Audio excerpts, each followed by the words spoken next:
আকাশবাণী কলকাতা, স্থানীয় সংবাদ পড়ছি রক্তিম ভট্টাচার্য। এখনকার বিশেষ খবর। কলকাতার তারাতলায় গোডাউনের শেড ভেঙে বিপর্যয়ের ঘটনার কারণ খতিয়ে দেখতে রাজ্য সরকার 11 সদস্যের উচ্চ পর্যায়ের তদন্ত কমিটি গঠন করেছে। রাজ্য বিধানসভায় আগামী সপ্তাহে অভিন্ন দেওয়ানি বিধি সংক্রান্ত বিল, জননিরাপত্তা ও অসামাজিক কার্যকলাপ নিয়ন্ত্রণ বিল, পশ্চিমবঙ্গ জনশৃঙ্খলা রক্ষা সংশোধনী বিল সহ বেশ কয়েকটি বিল উত্থাপিত হতে চলেছে। প্রাকৃতিক দুর্যোগ, আকস্মিক দুর্ঘটনায় উদ্ধার কাজ ত্বরান্বিত করতে উচ্চ প্রশিক্ষণপ্রাপ্ত সদস্যদের নিয়ে একটি বিশেষ বাহিনী গড়ে তোলার সিদ্ধান্ত নিয়েছে রাজ্য সরকার। রাজ্যের বিভিন্ন কলেজে আসন বিক্রির চক্রান্ত রুখতে সরকার কড়া পদক্ষেপ নিচ্ছে বলে উচ্চশিক্ষামন্ত্রী জগন্নাথ চট্টোপাধ্যায় জানিয়েছেন। দক্ষিণবঙ্গের জেলাগুলিতে আগামী কয়েকদিন বিক্ষিপ্তভাবে হালকা থেকে মাঝারি বৃষ্টির সম্ভাবনা। উত্তরবঙ্গেও আজ থেকে বাড়বে বৃষ্টির পরিমাণ। আসছি বিস্তারিত খবরে। কলকাতার তারাতলায় গোডাউনের শেড ভেঙে বিপর্যয়ের ঘটনার কারণ খতিয়ে দেখতে রাজ্য সরকার 11 সদস্যের উচ্চ পর্যায়ের একটি তদন্ত কমিটি গঠন করেছে। ক্রীড়া ও যুব বিষয়ক দপ্তরের অতিরিক্ত মুখ্য সচিব রাজেশ পাণ্ডে এই কমিটির নেতৃত্ব দেবেন। এছাড়াও আছেন অতিরিক্ত মুখ্য সচিব খলিল আহমেদ, বিপর্যয় মোকাবিলা দপ্তরের principal secretary Rajesh Kumar Sinha, Kolkata police commissioner Ajay Nanda, পুর প্রশাসক স্মিতা পাণ্ডে প্রমুখ। কমিটি 7 দিনের মধ্যে রাজ্য সরকারের কাছে তাদের রিপোর্ট পেশ করবে। এদিকে ওই ঘটনায় বিধায়ক এলাকা উন্নয়ন প্রকল্পের কন্ট্রোলিং অফিসার এবং কলকাতা পুরসভার প্রাক্তন মেয়র ফিরহাদ হাকিমের officer on special duty Kalicharan ব্যানার্জিকে দীর্ঘ জিজ্ঞাসাবাদের পর গ্রেপ্তার করেছে বিশেষ তদন্তকারী দল সিট। মুখ্যমন্ত্রী শুভেন্দু অধিকারী গতকাল তারাতলার ঘটনায় বিধানসভায় বিবৃতি দিয়ে মৃতদের পরিবার পিছু 10 লক্ষ এবং আহত প্রত্যেককে 1 লক্ষ টাকা করে আর্থিক সহায়তার কথা ঘোষণা করেন। তৃণমূল কংগ্রেস পরিচালিত কলকাতা পুর বোর্ডকে দায়ী করে মুখ্যমন্ত্রী অভিযোগ করেন, সংশ্লিষ্ট ভবনের নকশা অনুমোদনের ক্ষেত্রে গুরুতর অনিয়ম হয়েছে। কলকাতা পুরসভার কাছ থেকে তারাতলার ঘটনায় তথ্য এবং নথি চেয়েছে লালবাজার। পুর আধিকারিকদের ভূমিকাও খতিয়ে দেখা হচ্ছে।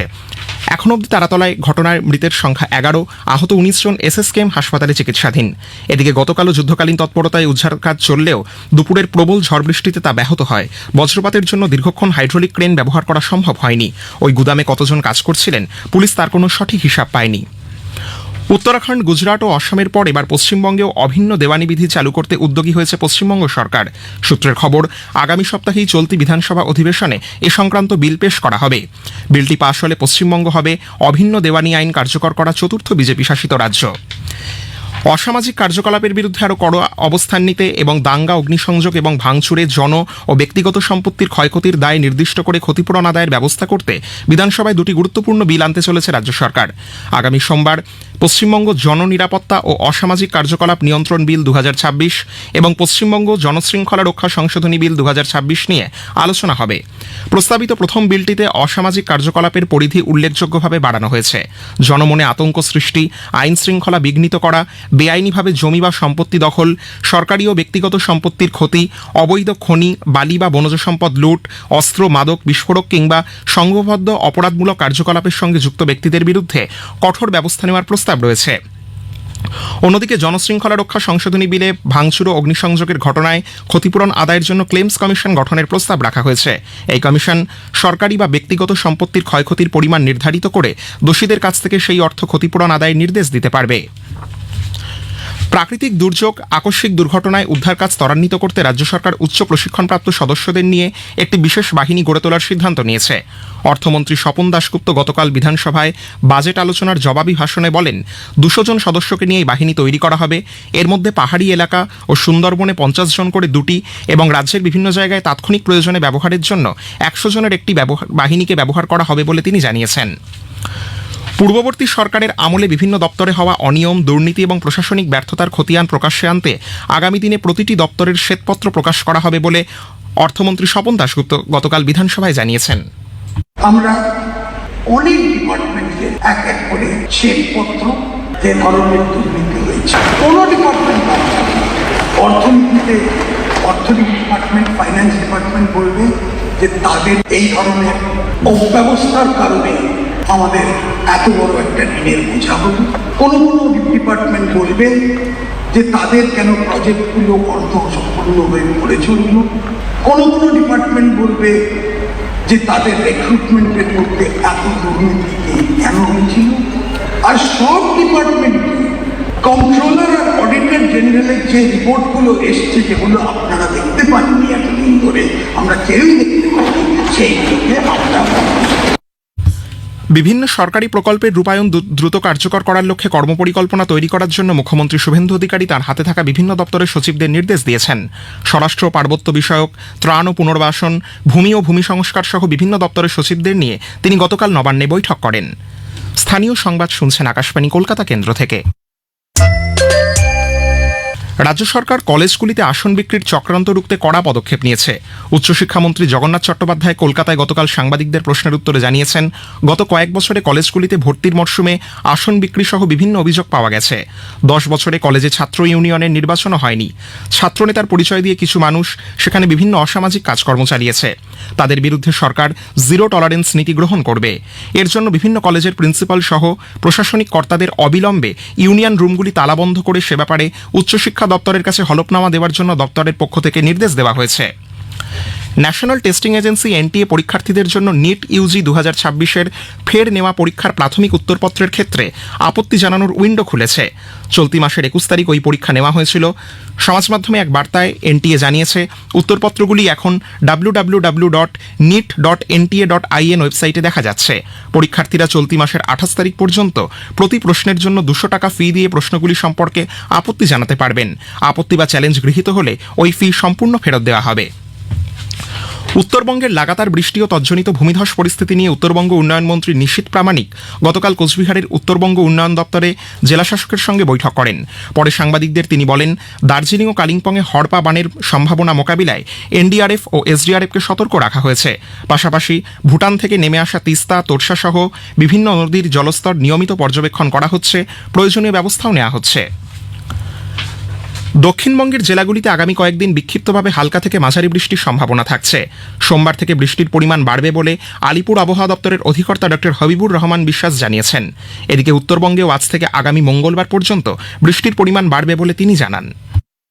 দক্ষিণবঙ্গে 4-5 দিন পর্যন্ত 1-2 জায়গায় করে বজ্রগর্ভ মেঘ সঞ্চার হয়ে দমকা হাওয়াও হওয়ার সম্ভাবনা রয়েছে, তবে তীব্রতা কম থাকার সম্ভাবনা রয়েছে। 26, 27, 28 এই 3 দিন কম থাকার সম্ভাবনা রয়েছে। 29, 30 থেকে আবার একটু তীব্রতা বাড়তে পারে বজ্রগর্ভ মেঘ সঞ্চার এবং বজ্রপাতের তীব্রতা ও বৃষ্টিপাতও কিছুটা এলাকা ওয়াইজ বাড়তে পারে। উত্তরবঙ্গের ক্ষেত্রে যেটা রয়েছে, উত্তরবঙ্গে হালকা থেকে মাঝারি প্রায় সমস্ত জায়গাতেই, মূলত উপরের 5টা জেলা জলপাইগুড়ি, আলিপুরদুয়ার, কুচবিহার, কালিম্পং, দার্জিলিং, এই 5টা জেলা প্রায় সব জায়গাতে বৃষ্টিপাত প্রায় প্রতিদিনই হচ্ছে, তার সঙ্গে ভারী বৃষ্টিপাতও হচ্ছে এবং এই ভারী থেকে অতি ভারী বৃষ্টিপাতের পরিমাণটা ইন্টেন্সিটি লাল সতর্কতা দেওয়া রয়েছে, যেটা 27 থেকে 29 সেই সময় আরো বাড়তে পারে। সেক্ষেত্রে অনেক জায়গাতেই হওয়ার সম্ভাবনা থাকে।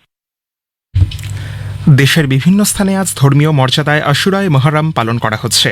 কারবালায় সত্য, ন্যায় ও সুবিচার প্রতিষ্ঠার লক্ষ্যে জীবন উৎসর্গকারী পয়গম্বর হযরত মুহাম্মদের নাতি হযরত ইমাম হোসেন এবং তার সঙ্গীদের শহীদ হওয়ার স্মরণে এই দিনটি পালিত হয়। এই উপলক্ষে পশ্চিমবঙ্গ সহ দেশের বিভিন্ন প্রান্তে তাজিয়া মিছিল বের করা হবে। মহরম উপলক্ষে আজ মেট্রো রেল ব্লু, গ্রিন এবং ইয়েলো লাইনে অন্যান্য দিনের তুলনায় কম ট্রেন চালাচ্ছে। আগামীকাল ব্লু লাইনে 260টির পরিবর্তে মোট 216টি, আজ গ্রিন লাইনে 228টির পরিবর্তে 186টি এবং ইয়েলো লাইনে 120টির পরিবর্তে 92টি ট্রেন চলবে। পার্পেল ও অরেঞ্জ লাইনের পরিষেবা অপরিবর্তিত থাকছে। শেষ করার আগে স্থানীয় সংবাদের বিশেষ কিছু অংশ আরও একবার।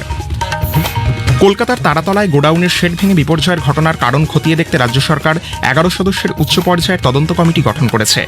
রাজ্য বিধানসভায় আগামী সপ্তাহে অভিন্ন দেওয়ানি বিধি সংক্রান্ত বিল, জননিরাপত্তা ও অসামাজিক কার্যকলাপ নিয়ন্ত্রণ, পশ্চিমবঙ্গ জনশৃঙ্খলা রক্ষা সংশোধনী সহ বেশ কয়েকটি বিল উত্থাপিত হতে চলেছে। প্রাকৃতিক দুর্যোগ, আকস্মিক দুর্ঘটনায় উদ্ধার কাজ ত্বরান্বিত করতে উচ্চ প্রশিক্ষণপ্রাপ্ত সদস্যদের নিয়ে একটি বিশেষ বাহিনী গড়ে তোলার সিদ্ধান্ত নিয়েছে রাজ্য সরকার। স্থানীয় সংবাদ শেষ হলো। আকাশবাণী খবর পড়ছি সুস্মিতা সেন। বিশেষ খবর হলো, প্রধানমন্ত্রী নরেন্দ্র মোদী নতুন দিল্লিতে নেদারল্যান্ডসের রানী ম্যাক্সিমার সঙ্গে সাক্ষাৎ করেছেন। তাদের মধ্যে ডিজিটাল পাবলিক ইনফ্রাস্ট্রাকচারের ক্ষেত্রে উন্নত আর্থিক সুযোগ সুবিধা নিয়ে আলোচনা হয়েছে। সেশেলসের জাতীয় দিবসের সুবর্ণ জয়ন্তী উদযাপনে অংশ নিতে শ্রী মোদী আগামীকাল সেখানে যাচ্ছেন। সারা দেশে মাদক পাচার ও অপব্যবহার রোধে সরকারের গৃহীত পদক্ষেপগুলির পর্যালোচনা করতে কেন্দ্রীয় স্বরাষ্ট্রমন্ত্রী অমিত শাহ আজ নতুন দিল্লিতে নার্কো কোঅর্ডিনেশন সেন্টারের বৈঠকে পৌরোহিত্য করবেন। ন্যাশনাল টেস্টিং এজেন্সি পরীক্ষার্থীদের জন্য নিট ইউজি 2026-এর ফের নেওয়া পরীক্ষার প্রাথমিক উত্তরপত্রের ক্ষেত্রে আপত্তি জানানোর উইন্ডো খুলেছে। ভেনেজুয়েলায় বিধ্বংসী 2টি ভূমিকম্পে সরকারি পরিসংখ্যান অনুযায়ী মৃতের সংখ্যা বেড়ে হয়েছে 188। সবচেয়ে ক্ষতিগ্রস্ত কারাকাস ও লা গুয়াইরা অঞ্চল। আজ দেশের বিভিন্ন স্থানে ধর্মীয় মর্যাদায় মহরম পালিত হচ্ছে। ফিফা ফুটবল বিশ্বকাপে নেদারল্যান্ডস টিউনিসিয়াকে 3-1 গোলে হারিয়ে দিয়েছে। অন্যদিকে জাপান ও সুইডেনের খেলা 1-1 গোলে অমীমাংসিত। আসছি বিস্তারিত খবরে। প্রধানমন্ত্রী নরেন্দ্র মোদী নতুন দিল্লিতে গতকাল নেদারল্যান্ডসের রানী ম্যাক্সিমার সঙ্গে সাক্ষাৎ করেন। রানী ম্যাক্সিমা রাষ্ট্রসংঘের মহাসচিবের আর্থিক স্বাস্থ্য বিষয়ক বিশেষ দূত হিসেবে দায়িত্ব পালন করছেন। সোশ্যাল মিডিয়ায় দেওয়া এক বার্তায় প্রধানমন্ত্রী জানান, কিভাবে ভারতের ডিজিটাল পাবলিক ইনফ্রাস্ট্রাকচার বা ডিজিটাল গণপরিকাঠামো ক্ষেত্রে বিপ্লব আর্থিক পরিষেবাগুলিকে আরও সহজলভ্য ও সাশ্রয়ী করে তুলেছে, মানুষের জীবনযাত্রা সহজ করছে এবং ব্যাপক পরিসরে মানুষের ক্ষমতায়ন ঘটিয়েছে। বৈঠকে তাঁরা সে বিষয়ে আলোচনা করেছেন। প্রধানমন্ত্রী আরও বলেন যে বিশ্বজুড়ে সহযোগী দেশগুলির সঙ্গে নিজেদের অভিজ্ঞতা ভাগ করে নেওয়ার বিষয়ে ভারত প্রতিশ্রুতিবদ্ধ। প্রধানমন্ত্রী নরেন্দ্র মোদী সেশেলসের জাতীয় দিবসের সুবর্ণ জয়ন্তী উদযাপনে সম্মানীয় অতিথি হিসেবে যোগ দিতে আগামীকাল থেকে 29 তারিখ পর্যন্ত সে দেশ সফর করবেন। বিদেশ মন্ত্রক এক বিবৃতিতে জানিয়েছে, এই উদযাপনে ভারতীয় প্রতিরক্ষা বাহিনীর একটি দল এবং ভারতীয় নৌবাহিনীর 2টি জাহাজ অংশ নেবে। সফরকালে প্রধানমন্ত্রী সেশেলসের প্রেসিডেন্ট ড প্যাট্রিক হারমিনির সঙ্গে দ্বিপাক্ষিক সহযোগিতার বিভিন্ন দিক পর্যালোচনা করার পাশাপাশি পারস্পরিক স্বার্থ সংশ্লিষ্ট বিভিন্ন আঞ্চলিক ও আন্তর্জাতিক বিষয়ে মতবিনিময় করবেন। এছাড়া প্রধানমন্ত্রী সেশেলসের জাতীয় পরিষদে ভাষণ দেবেন এবং সেখানে বসবাসরত ভারতীয় সম্প্রদায়ের সদস্যদের সঙ্গে মতবিনিময় করবেন। প্রধানমন্ত্রীর এই সফর দুদেশের মধ্যে শক্তিশালী ও দীর্ঘস্থায়ী বন্ধুত্বকে আরও সুদৃঢ় করবে বলে আশা করা হচ্ছে। সারা দেশে মাদক পাচার ও অপব্যবহার রোধে সরকারের গৃহীত পদক্ষেপগুলির পর্যালোচনা করতে কেন্দ্রীয় স্বরাষ্ট্রমন্ত্রী অমিত শাহ আজ নতুন দিল্লিতে নার্কো কোঅর্ডিনেশন সেন্টার এনকোডের 10ম শীর্ষস্তরের বৈঠকে পৌরোহিত্য করবেন। নার্কোটিক্স কন্ট্রোল ব্যুরো আয়োজিত এই বৈঠকে বিভিন্ন মন্ত্রক, রাজ্য সরকার এবং মাদক বিরোধী আইন প্রয়োগকারী সংস্থার প্রতিনিধিরা একত্রিত হবেন। এই উপলক্ষে Shri Shah narcotics control vision document 2026-2029 প্রকাশ করবেন। এই নথিতে মাদকজনিত সমস্যা সমাধানে একটি কর্মপরিকল্পনা বা রোডম্যাপ তুলে ধরা হবে, যেখানে মাদকের চাহিদা ও সরবরাহ হ্রাস এবং মাদকাসক্তদের জীবনের মূল ধারায় ফিরিয়ে পুনর্বাসনের উপর বিশেষ গুরুত্ব দেওয়া হবে। স্বরাষ্ট্রমন্ত্রী এনসিবি বার্ষিক প্রতিবেদন 2025 প্রকাশ করবেন এবং জম্মু ও গুয়াহাটিতে নবনির্মিত এনসিবি শাখা কার্যালয়গুলির উদ্বোধন করবেন। মাদক নষ্ট সংক্রান্ত এক পক্ষকালব্যাপী কর্মসূচিরও সূচনা করবেন তিনি। এর আওতায় আইনি প্রক্রিয়া মেনে সারা দেশে আনুমানিক 6,000 কোটি টাকা মূল্যের প্রায় 2,09,500 কিলোগ্রাম বাজেয়াপ্ত মাদকদ্রব্য নষ্ট করা হবে। বাণিজ্য ও শিল্পমন্ত্রী পীযূষ গোয়েল বলেছেন, ব্রিটেনের সঙ্গে মুক্ত বাণিজ্য চুক্তি এখনো পর্যন্ত ভারতের কাছে সবথেকে ব্যাপক ও সর্বাঙ্গীন চুক্তি হতে চলেছে। লন্ডনে গতকাল ব্রিটেন ভারত সপ্তাহের ভারত আন্তর্জাতিক মঞ্চ IGF এর ভাষণে শ্রী গোয়েল বলেন, এই চুক্তি থেকে প্রাপ্ত অর্থনৈতিক সুবিধার পরিমাণ হবে আকাশ ছোঁয়া। উল্লেখ্য, আগামী 15 জুলাই স্বাক্ষরিত হতে চলা ব্রিটেন সুসংহত অর্থনৈতিক ও বাণিজ্য চুক্তি সেটার অগ্রগতি খতিয়ে দেখতে 3 দিনের সফরে মন্ত্রী ব্রিটেনে পৌঁছেছেন। বিদেশমন্ত্রী ডক্টর এস জয়শঙ্কর বলেছেন, কোভিড-19 সন্ত্রাসবাদ অথবা আবহাওয়াজনিত সংকট পরিস্থিতি মোকাবিলায় আন্তর্জাতিক মহলের সহযোগিতা প্রয়োজন। দক্ষিণ কোরিয়ায় আয়োজিত Jeju forum for peace and prosperity 2026-এ ভাষণ দেওয়ার সময় বিদেশমন্ত্রী বলেন, বিশ্বের বিভিন্ন দেশ এখন তাদের সামরিক ক্ষমতা বৃদ্ধি করছে, ঝুঁকি গ্রহণের প্রবণতা বাড়ছে। সামাজিক মাধ্যম এখন রাজনীতির চর্চা কেন্দ্র হয়ে উঠেছে। প্রভাবশালী দেশগুলির মধ্যে নতুন বোঝাপড়া ও ঘনিষ্ঠ সম্পর্ক গড়ে উঠলে তা অনিশ্চিত বিশ্ব ব্যবস্থাকে স্থিতিশীল করবে। সম্মিলিতভাবে গৃহীত সুনির্দিষ্ট কর্মসূচির ভিত্তিতে সমস্যা সমাধান সম্ভব হবে। The global south should be enabled with greater capacity and greater opportunities. This would also create new factors of global growth and provide global goods through common and shared endeavors. We cannot rely on a few to uphold rules and norms. The world must take more control over its own future. Doctor Jaishankar আরও বলেন, জাহাজ নির্মাণ, digital প্রযুক্তি, স্বাস্থ্য পরিকাঠামো উন্নয়ন, প্রতিরক্ষা সহ একাধিক ক্ষেত্রে দক্ষিণ কোরিয়ার সঙ্গে পারস্পরিক সহযোগিতার বিপুল সম্ভাবনা রয়েছে। ন্যাশনাল টেস্টিং এজেন্সি NTA পরীক্ষার্থীদের জন্য নিট ইউজি 2026-এ ফের নেওয়া পরীক্ষার প্রাথমিক উত্তরপত্রের ক্ষেত্রে আপত্তি জানানোর উইন্ডো খুলেছে। চলতি মাসের 21 তারিখ ওই পরীক্ষা নেওয়া হয়েছিল। সোশ্যাল মিডিয়ায় এক বার্তার মাধ্যমে এনটিএ জানিয়েছে যে উত্তরপত্রগুলি এখন www.neet.nta.in ওয়েবসাইটে পাওয়া যাচ্ছে। পরীক্ষার্থীরা চলতি মাসের 28 তারিখ পর্যন্ত প্রতি প্রশ্নের জন্য 200 টাকা ফি দিয়ে প্রশ্নগুলির সম্পর্কে আপত্তি জানাতে পারবেন। আপত্তি বা চ্যালেঞ্জ গৃহীত হলে এই ফি সম্পূর্ণ ফেরত দেওয়া হবে। এছাড়া ওই পরীক্ষায় অংশগ্রহণকারী পরীক্ষার্থীদের ফি ফেরত পাওয়ার জন্য তাদের ব্যাংক অ্যাকাউন্টের বিবরণ নিশ্চিত করার লক্ষ্যে এনটিএ একটি পোর্টাল চালু করেছে। ব্যাংক সংক্রান্ত তথ্য জানানোর শেষ তারিখ 30 জুন। প্রধানমন্ত্রী নরেন্দ্র মোদী রবিবার 28 জুন আকাশবাণীতে মন কি বাত অনুষ্ঠানে দেশ বিদেশের মানুষের সঙ্গে তার চিন্তা ভাবনা ভাগ করে নেবেন। এটি হবে মাসিক এই বেতার অনুষ্ঠানের 135তম পর্ব। আকাশবাণী ও দূরদর্শনের সবকটি চ্যানেলে সকাল 11টা থেকে এই অনুষ্ঠান শোনা যাবে। খবর শুনছেন আকাশবাণী থেকে। ভেনেজুয়েলার জাতীয় পরিষদের সভাপতি হোর্হে রদ্রিগেজ জানিয়েছেন যে দুটি শক্তিশালী ভূমিকম্পে মৃতের সংখ্যা বেড়ে 188-তে দাঁড়িয়েছে। এছাড়া 1520 জন আহত হয়েছেন এবং 200 জন এখনও ধ্বংসস্তূপের নিচে আটকা পড়ে আছেন। তিনি জানান রাজধানী কারাকাসের প্রায় 160 কিলোমিটার পশ্চিমে 7.2 ও 7.5 মাত্রার পরপর দুটি শক্তিশালী ভূমিকম্পের ফলে অন্তত 2927টি পরিবার গৃহহীন হয়েছে। গতকালের দ্বিতীয়টি ছিল 1900 সালের পর ভেনেজুয়েলায় ভূমিকম্পগুলির মধ্যে সবচেয়ে শক্তিশালী। রাজধানী কারাকাসের উত্তরে অবস্থিত লা গুইয়ারা উপকূলীয় অঞ্চলটি সবচেয়ে বেশি ক্ষতিগ্রস্ত হয়েছে এবং সেখানে হতাহতের সংখ্যা সর্বাধিক। রদ্রিগেজ আরও জানান যে মূলত লা গুইয়ারাতেই 250টি ভবন ক্ষতিগ্রস্ত বা ধ্বংস হয়েছে। এদিকে ভেনেজুয়েলার ভারপ্রাপ্ত প্রেসিডেন্ট দেলসি রদ্রিগেজ জরুরি অবস্থা ঘোষণা করেছেন। জাতির উদ্দেশ্যে দেওয়া ভাষণে তিনি পরবর্তী নির্দেশ না দেওয়া পর্যন্ত শিক্ষা প্রতিষ্ঠানে পঠন পাঠন ও জরুরি নয় এমন সব কার্যক্রম স্থগিত রাখার কথা ঘোষণা করেন। এছাড়া তিনি সবচেয়ে ক্ষতিগ্রস্ত এলাকাগুলিতে সরকারি ও বেসরকারি স্বাস্থ্য পরিষেবা নিশ্চিত করেছেন। ভূমিকম্প পরবর্তী পরিস্থিতিতে ভারতের সংহতি প্রকাশের বিষয়টি ভারপ্রাপ্ত প্রেসিডেন্ট রদ্রিগেজ কৃতজ্ঞতা জানিয়েছেন।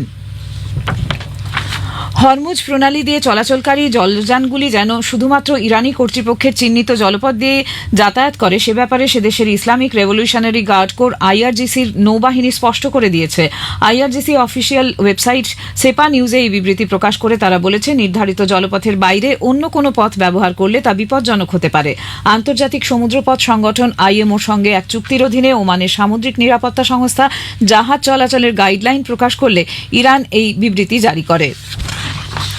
আন্তর্জাতিক মুদ্রা তহবিল আইএমএফ জানিয়েছে মধ্যপ্রাচ্যে যুদ্ধবিরতি এবং হরমুজ প্রণালী পুনরায় খুলে যাওয়ায় বিশ্ব অর্থনীতি তুলনামূলকভাবে চাঙা হয়েছে। ওয়াশিংটনে এক সাংবাদিক সম্মেলনে আইএমএফ এর যোগাযোগ বিভাগের অধিকর্তা হুলি কোজাক বলেন পশ্চিম এশিয়ার সংঘাত পরিস্থিতির ফলে বিশ্ব অর্থনীতি কিছুটা ক্ষতিগ্রস্ত হলেও পণ্যের বাজার ও আর্থিক পরিস্থিতি সামগ্রিকভাবে স্থিতিশীল রয়েছে।